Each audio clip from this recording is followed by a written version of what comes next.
സാമ്പത്തികമായി കേന്ദ്രം ഞെരുക്കുന്നുവെന്ന കേരളത്തിന്റെ ഹർജിയിൽ കേന്ദ്ര സർക്കാരിന് സുപ്രീം കോടതി നോട്ടീസ്. പെൻഷൻ നൽകാനും ശമ്പളം നൽകാനും ബുദ്ധിമുട്ടുന്നുവെന്ന് കേരളം സുപ്രീം കോടതിയിൽ വ്യക്തമാക്കി. പെൻഷൻ നൽകുന്നതിന് അടിയന്തരമായി കടമെടുക്കാൻ അനുവദിച്ചുകൊണ്ട് ഉത്തരവിറക്കണമെന്നും കേരളം കോടതിയിൽ ആവശ്യപ്പെട്ടു. കേസ് ഈ മാസം 25-ന് പരിഗണിക്കും.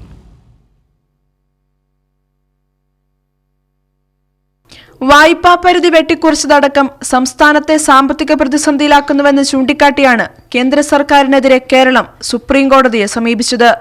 പെൻഷൻ നൽകാനും ശമ്പളം നൽകാനും സർക്കാർ ബുദ്ധിമുട്ടുകയാണെന്ന് കേരളം സുപ്രീം കോടതിയെ അറിയിച്ചു. പെൻഷൻ നൽകുന്നതിന് അടിയന്തരമായി കടമെടുക്കാൻ അനുവദിച്ചുകൊണ്ട് ഉത്തരവിറക്കണമെന്നും ഇതിനായി ഇടക്കാല ഉത്തരവ് പുറപ്പെടുവിക്കണമെന്നും കേരളം സുപ്രീം കോടതിയോട് ആവശ്യപ്പെട്ടു. കേരളത്തിന്റെ സ്യൂട്ട് ഹർജി പരിഗണിച്ച സുപ്രീം കോടതി കേന്ദ്ര സർക്കാരിന് നോട്ടീസ് അയച്ചു.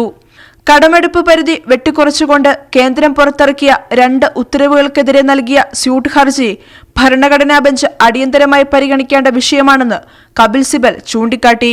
ഈ മാസം 25-ന് ഇടക്കാല ഉത്തരവ് സംബന്ധിച്ച കേരളത്തിന്റെ ആവശ്യം പരിഗണിക്കാമെന്ന് സുപ്രീം കോടതി വ്യക്തമാക്കി.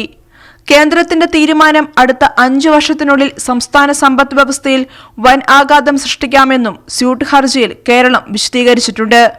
വരാനിരിക്കുന്ന സാമ്പത്തിക പ്രതിസന്ധി ഒഴിവാക്കാൻ സംസ്ഥാനത്തിന് 26,000 കോടി രൂപ അടിയന്തരമായി ആവശ്യമാണെന്നും ഹർജിയിൽ കേരളം ചൂണ്ടിക്കാട്ടിയിട്ടുണ്ട്. സംസ്ഥാനത്തിന്റെ സാമ്പത്തിക പ്രക്രിയയിലും സാമ്പത്തിക സ്വയംഭരണത്തിലും കേന്ദ്രം കൈകടത്തുന്നത് തടയണമെന്നതാണ് ഹർജിയിലെ പ്രധാന ആവശ്യം.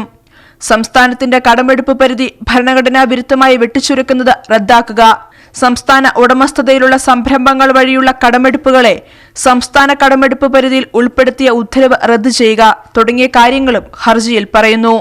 കൈരളി ന്യൂസ്, ദില്ലി.